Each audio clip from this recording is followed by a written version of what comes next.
Hello and welcome to finance के फंडे। मैं हूं आपके साथ मोहिनी त्यागी और मैं फिर से हाजिर हूं आपके साथ म्यूचुअल फंड से रिलेटेड बातें करने के लिए। लेकिन आज हम बात करेंगे एक नए फंड ऑफर के बारे में, जिसके बारे में बातचीत करने के लिए हमारे साथ मौजूद हैं एक बहुत ही खास मेहमान, Vivek Sharma, senior fund manager equities, PGIM India mutual fund से।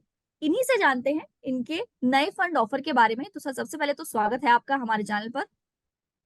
Thank you for having me on your show. धन्यवाद। जी sir, pleasure is all ours. और सर, सबसे पहले मैं आपसे यही जानना चाहूंगी कि आपने ये फंड ऑफर जो लॉन्च किया है, आप इसके बारे में कुछ बताइए कि ये कैसे काम करेगा और कब से कब तक खुला रहेगा। आप इसकी पहले बेसिक डिटेल्स ही बताइए। ओके, सो ये मल्टी कैप फंड है। तो जैसे इसके नाम में है मल्टी कैप, ये तीनों market capitalisation which is large cap, mid cap और स्मॉल कैप के क्षेत्रों में इन्वेस्ट करेगा। अच्छी बात यह है इस फंड में कि there is a minimum investment which is there in at all times. तो हर हम्म। समय मिनिमम 25% लार्ज कैप में रहेगा ही, हर समय 25% मिड कैप में भी रहेगा ही, और हर समय 25% स्मॉल कैप में भी रहेगा। बाकी का जो 25% वो फ्लोटिंग रहता है, जैसा फंड मैनेजर या फंड हाउस को सही लगता है वो उस हिसाब से इन्वेस्ट करते हैं। फंड 22 अगस्त को खुला था एनएफओ के लिए, और जी। 5 तारीख को ये फंड बंद हो रहा है for subscription in the NFO. उसके बाद हम्म। करीब एक हफ्ते बाद it will open for regular subscription. तो मल्टी कैप कैटेगरी जैसे मैंने बताया, ये तीनों हम्म। कैपिटलाइजेशन में इन्वेस्ट करता है। इसका कारण अभी ये लॉन्च करने का ये है कि अगर हम पास्ट का डेटा देखें तो it is very difficult to, ये बताना बहुत मुश्किल है कि एक साल में या कुछ एक अवधि में कौन सा कैपिटलाइजेशन बेटर करेगा। किसी साल हम्म। हम पास का डेटा देखें तो कभी स्मॉल कैप बहुत अच्छा करते हैं, कभी लार्ज जी। कैप अच्छा करते हैं, कभी मिड कैप अच्छा करते हैं। बट अगर लॉन्ग टर्म इन्वेस्टर हो, लॉजिक ये कहता है कि आपको हर समय हर कैपिटलाइजेशन में इन्वेस्टेड रहना चाहिए, क्योंकि आगे के समय में कौन सा बेटर करेगा ये बोलना मुश्किल है। इसलिए मिनिमम रिक्वायरमेंट आप हर हर समय किसी कैपिटलाइजेशन में रखें। तो मल्टी कैप अभी लॉन्च करने का लॉजिक ये भी है कि अभी मार्केट्स काफ़ी चल चुके हैं, और अगर हम लोग कोविड लो से बात करें तो markets have gone up significantly. Short term में ये बोलना मुश्किल है कि कौन सा कैपिटलाइजेशन बहुत अच्छा करेगा। Small cap and mid caps ने बहुत अच्छा काम किया है, तो large cap has been laggard. But अगर हम लॉन्ग टर्म के लिए इन्वेस्टर हैं तो हमें तीनों कैपिटलाइजेशन में इन्वेस्ट करना चाहिए। एंड दैट इज़ वाई हमने हमने ये फंड अभी इस लॉन्च किया है। As a long term investor आप सभी कैपिटलाइजेशन में इन्वेस्टेड रहिए, क्योंकि शॉर्ट टर्म में फिर भी थोड़ा उतार चढ़ाव हो सकता है, बट लॉन्ग टर्म में अगर आप तीनों में एसेट एलोकेशन बना के रखते हैं तो आपका कुछ आपकी आपकी वेल्थ जनरेशन अच्छी होती है। जी सर, वैसे भी मल्टी कैप फंड्स की डिमांड धीरे धीरे हम बढ़ते हुए देख रहे हैं, क्योंकि आपने सही कहा, जैसे कि मार्केट में वॉलेटिलिटी रहती है, आपको पता नहीं होता कि आने वाले समय में कौन सा फंड कैसे काम करेगा। तो उस अकॉर्डिंगली अलग अलग तरह की और डाइवर्सिफाइड इन्वेस्टमेंट आपके लिए बहुत इंपॉर्टेंट होती है, जो कि हम फाइनेंस के फंडे के हर एपिसोड में आपके साथ शेयर करते ही हैं। तो सर, इस फंड में जो मिनिमम इन्वेस्टमेंट रहेगी वो कितनी है और इसका टाइम होराइजन क्या है? Minimum investment is like any other mutual fund. जो मिनिमम इन्वेस्टमेंट बाकी सब म्यूचुअल फंड में रहते हैं वो सेम रहता है।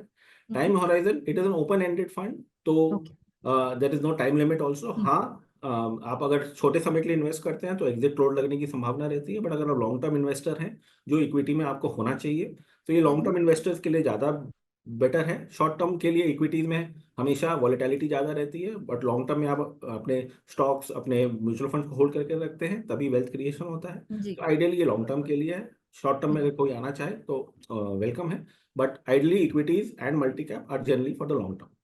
जी, बिल्कुल। और इसकी रिस्क प्रोफाइल क्या होगी सर? तो ये कंपेरेबल, इसका risk profile is very comparable to a flexi cap. इसमें रिस्क प्रोफाइल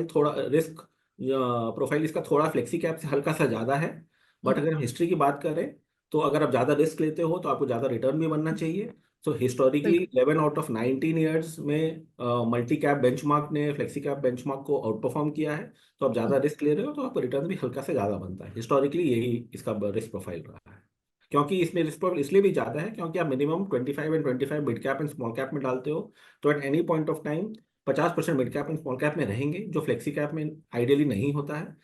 हेंस आपका mid cap and small cap exposure ज़्यादा है, इसलिए रिस्क प्रोफाइल भी ज़्यादा है। जी जी। तो सर, इसका एक्सपेक्टेड रिटर्न कितना है फिलहाल? आपको कितना एक्सपेक्टेड है आने वाले समय में इसका रिटर्न? कुछ आप अप्रोक्सीमेट कोई फिगर आप दे सके तो। देखिए, रिटर्न एक्सपेक्टेशंस बताना it is like crystal ball gazing, ये मैं भी नहीं कर सकता हूँ, कोई भी नहीं कर सकता फॉर दैट मैटर। बट मैं आपको ये बताना चाहूंगा कि जैसे पीजीआईएम की फिलोसॉफी रही है और इस फंड हम्म। की भी फिलोसॉफी रहेगी, ये ग्रोथ स्टाइल ऑफ इन्वेस्टिंग में बिलीव करते हैं हम। ग्रोथ अगर हम लास्ट 1-2 साल देखें तो that strategy has not done well on a relative basis. Absolute basis में अच्छा रिटर्न बना है, बट रिलेटिव बेसिस में जो दूसरी स्टाइल है विच इज वैल्यू और low growth has seen a significant re rating, वहाँ पे बहुत तेजी से बढ़ावत आई है।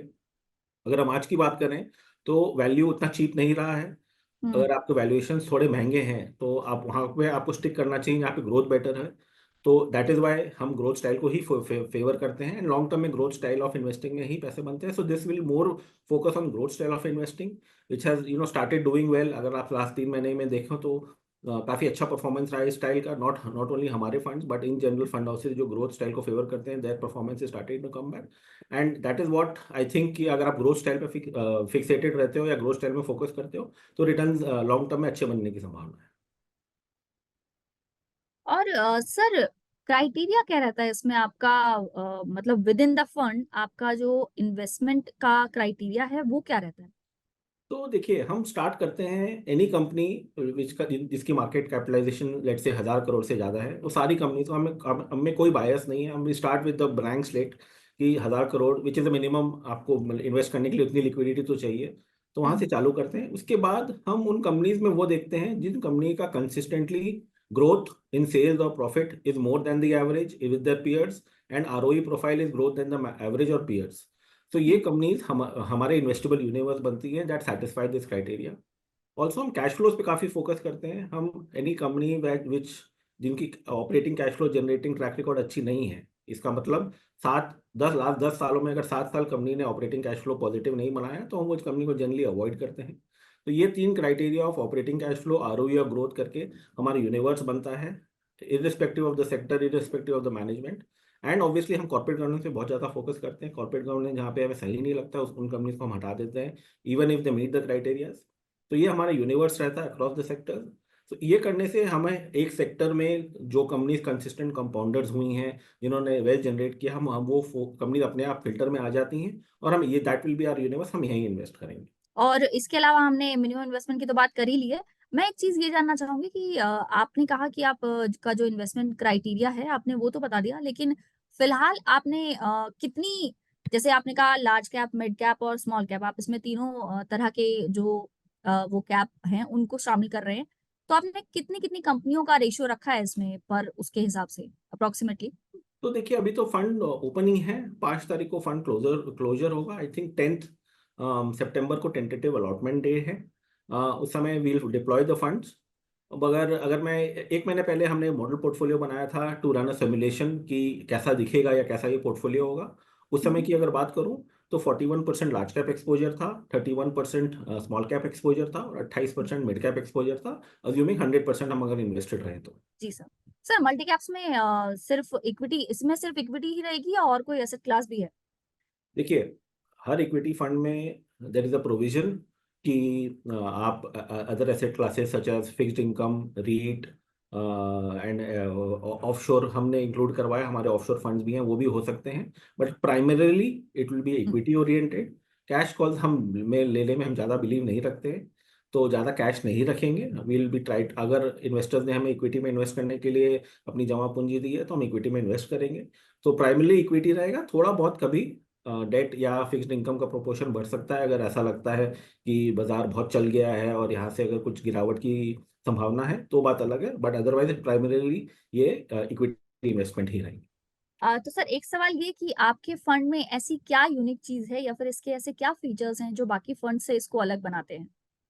तो एक, इसमें दो यूनिक फीचर्स हैं हमारे फंड में। एक तो हम as a fund house, as a fund, हम ग्रोथ स्टाइल पे फोकस कर रहे हैं। There are not many AMCs जो ये स्टाइल को फोकस करते हैं। So that is on the strategy side. Secondly, अगर पोर्टफोलियो कंस्ट्रक्शन की बात करें तो हमारे पास 3 बकेट है इन्वेस्ट करने के लिए है, large cap, mid cap and small cap. तो जिस तरह से ये पोर्टफोलियो कंस्ट्रक्ट होगा, लार्ज कैप में हम कम स्टॉक्स रखेंगे और उसमें चर्निंग कम रखेंगे। मिड कैप में स्टॉक्स थोड़े ज़्यादा रहेंगे, मीडियम चर्न रहेगा, और स्मॉल कैप्स में स्टॉक्स भी ज़्यादा रहेंगे और चर्न भी अगर ज़रूरत पड़ी तो ज़्यादा रखेंगे। तो ये pyramid approach of portfolio construction कहते हैं हमें इसे, विच इज़ जी समथिंग यूनिक। हमारे और कोई मल्टी कैप फंड में मैंने ये होते हुए नहीं देखा है। So large cap concentrated and going down, अगर हम जब स्मॉल कैप की तरफ जाएंगे तो डाइवर्सिफाइड रहेगा, और इन्वर्सली लार्ज कैप में चर्न कम रहेगा और स्मॉल कैप में अगर जरूरत पड़ी तो मिड एंड स्मॉल कैप में चर्न भी ज़्यादा रहेगा। So this is something unique.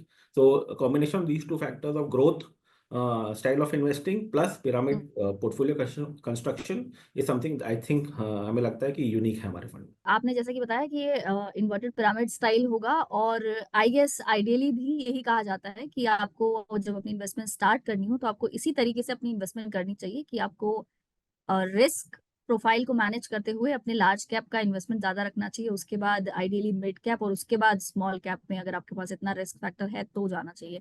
और आपने तो ऐसा फंड ऑफर ही लॉन्च किया है, तो आई होप कि ये फंड ऑफर लोगों को बिल्कुल बहुत पसंद आए और लोग इसमें खूब बढ़ चढ़ के पार्टिसिपेट भी करें। कॉन्ग्रेचुलेशंस टू यू और and the best sir thank you for आपके इस नए फंड ऑफर के लिए। और जी सर, और सर जब इसे थोड़ा टाइम हो जाएगा तो हम फिर से इस पे बातचीत करेंगे और फिर से इसके बारे में बातचीत करेंगे कि आपने जब इसे लॉन्च किया था तब से लेकर और अब तक इसमें कितनी आपने चेंजेस किए हैं और आप इसे कहाँ तक और ले आए हैं, कितनी अच्छी इसकी ग्रोथ है। बिल्कुल उस बारे में हम फिर से बातचीत करेंगे। जरूर तब तक जरूर।